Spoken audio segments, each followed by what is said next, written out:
Hey everybody, Crow back again, and we're looking at the new Pinball FX from the Epix Game Store. This went live March 31st in early access. You can kind of see down there in the corner, this is version 0.1.0, and this they've actually updated it once since March 31st. Right now, as I'm recording this, it is April 3rd, and this is really the first time I'm really getting a chance to look into this. I kept trying to run this since March 31st, and it kept crashing on me. Now, I did figure out what the problem was, and I resolved it. It wasn't this program, so to speak, but it was something else that was causing the issue on my computer. It was just weird that it was only affecting this game. Maybe I'll explain that a little bit more in depth as we look at this. But I finally got it up and running. There's the whole ticket thing that a lot of people don't like. And they're listening to the people. I know this, that that they hear the complaints of the people. And that's something that may change when this actually goes live. Maybe they'll have it where you will actually pay the amount the tables are worth instead of paying for a bundle of tickets and then using those tickets to pay for the tables and stuff. And I know a lot of people are complaining about it, but man, it's got nothing on what the Williams Pinball app on Android is like. In that you're actually buying, I think you're buying tickets to buy packs of table parts, and you have to collect a certain number of table parts in order to unlock a certain level of a table. Now that is really, really more complicated. But again, coming from something where you're just used to buying the tables, and now you're buying tickets in order to buy the tables. Yeah, I could understand that. But they are listening to people. I know that for a fact. Because when they sent me, they said, here's a code for, X number of tickets. And actually gave me the code for the Indiana Jones table as well, but I haven't redeemed any of it yet. But they also said, yeah, they've heard the issues, and they're going to take into consideration all that stuff, and as well as how people access this in the future to gauge what they're do in the future. I did test this out a little bit, and I could say for a fact that Pinball FX3 does run smoother than this does right now. But again, this is in early access, so hopefully those kind of kinks would get ironed out over time. I mean, it doesn't run terrible, well, not on my computer, but the one thing that I can say for certain is that you really do need a higher-end PC in order to run this. As right now I'm running this at like 1440p. I have, ray tracing on, and according to this, I'm getting like 51 frames per second. Now, if I turned off the ray tracing, that would go up to about 70, and if I dropped it down to 1080p, well, then I'll be hitting 144 frames per second, which would be my max. Apparently, the arrow keys on my controller don't work. Apparently, I've got to use the mouse. That is weird. Let's see the well, let's just run through the options here really quick. We got settings. Again, just basic settings. Now, some people said they absolutely hate this interface. I have no problems with it. You can see I've got 1440p here, ray tracing on. I just got it set up as high as I could possibly get it, just to see how much I could get it to dip. Score display, I turned that off, turned ball trails off. I mean, this is largely kind of like the same kind of stuff that you would see in Pinball FX3. Let's go through these little areas up here. We've got Pinball Royale and Tournaments, which is not selectable at the moment. Again, this is after only one update. This news is kind of like the default homepage, or it just kind of floats around here. You could make this static if you wanted. That's one of the options. And you've got the news bulletins down here in the corner. My tables, if you select on that, I kind of like this more than Pinball FX, the way you can select this, because if you're looking at all of them, you can see all the tables, the ones you can play and the ones you can't play. Like I said, I haven't bought anything yet, but I can still play Rome and Monster Bash, because those are the tables in the daily rotation here.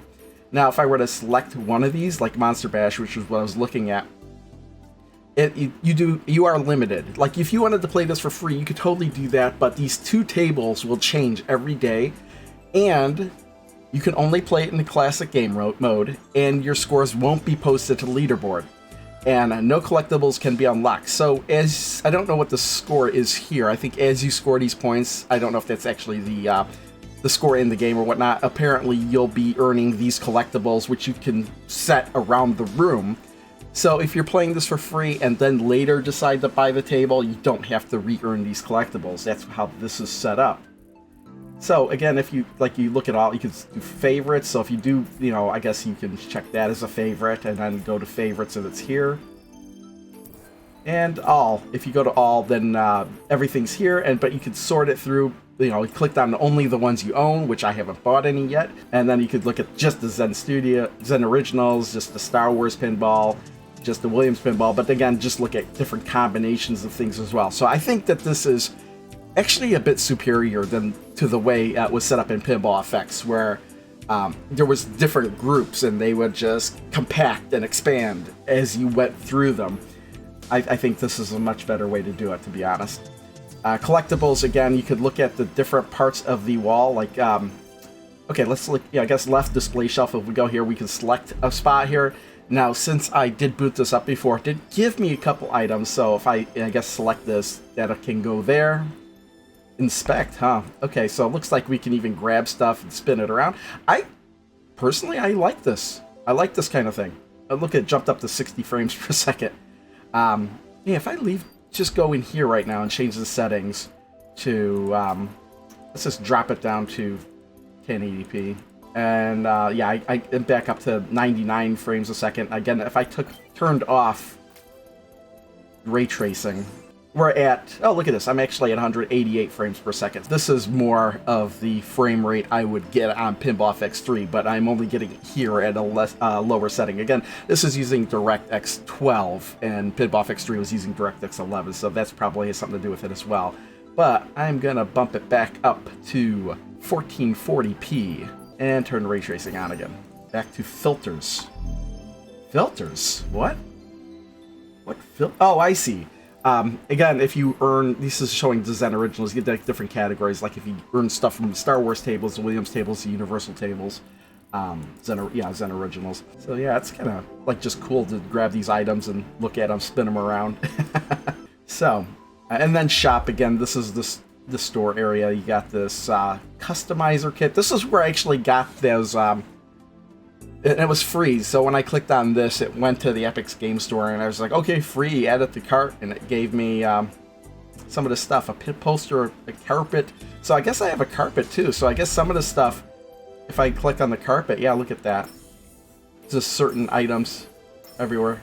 Hey, pinball, love pinball, Pinball FX. Do we have a statue or anything? No. Oh, here we go, we got a poster. So we have Pinball FX poster, or this eat, sleep, flip, repeat. So again, just I kind of like this thing, but I think there's going to be quite a few people out there that just don't care about this at all. And you can kind of get a hint at the unlockables you could get with these tables as well. So it looks like there's 5 unlockables per table.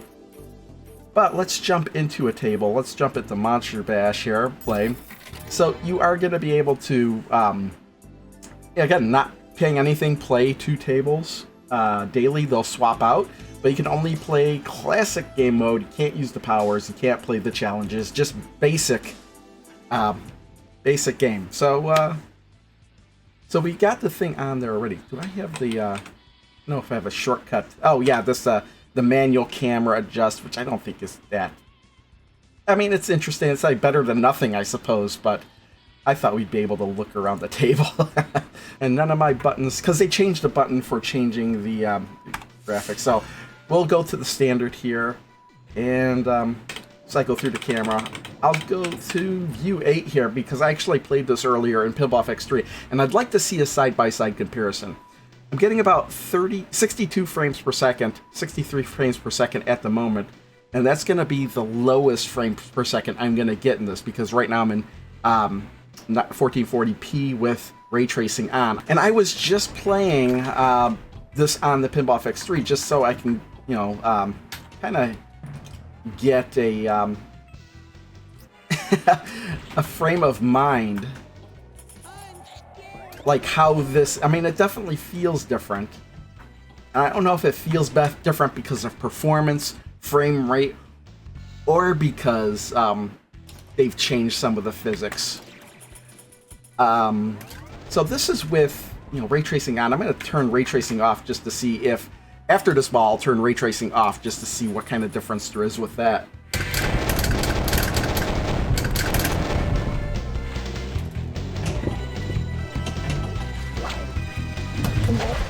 I hope this monster is as studly as you,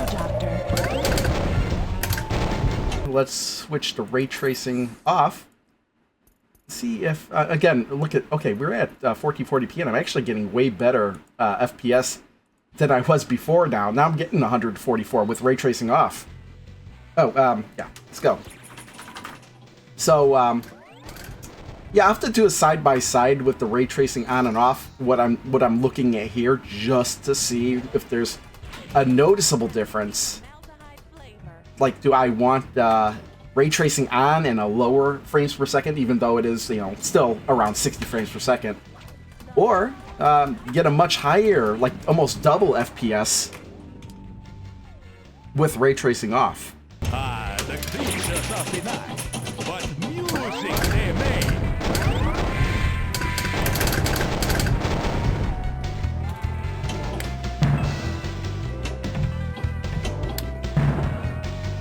I do think the lighting is a bit better on this, even with ray tracing off. I gotta do a side-by-side comparison though, but I can swear that the light on the Mummy was a lot better here than it was in Pinball FX3. Mesmerize you with my semi-circular movement. Oh, not below the belt.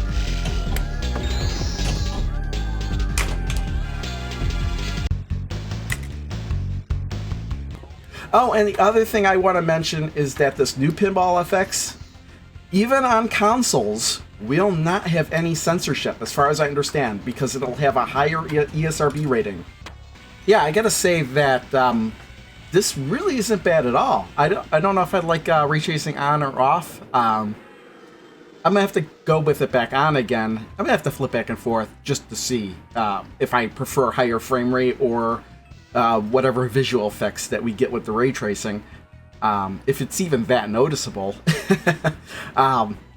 Maybe it's the kind of thing where once I play with it on for a while, and then I turn it off, I'll start to notice things that are missing.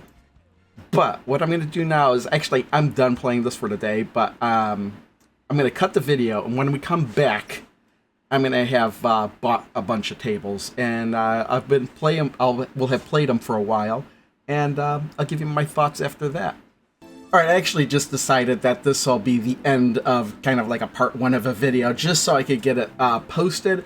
And I said that I would maybe tell you what was causing the game to crash for me, and what it was MSI Afterburner.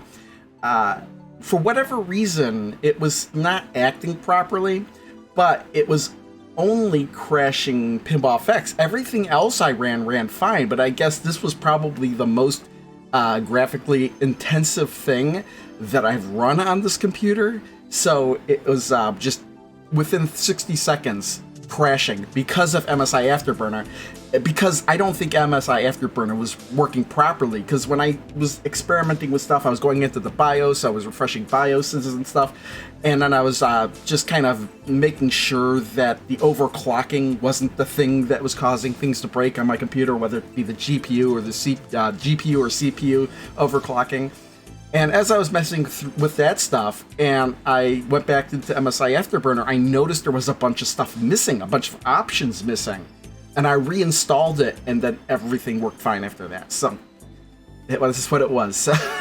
So I will end the video here. I'm actually going to be playing this for quite some time. I mean, at least a few days. But that's why I'm going to post this first part first.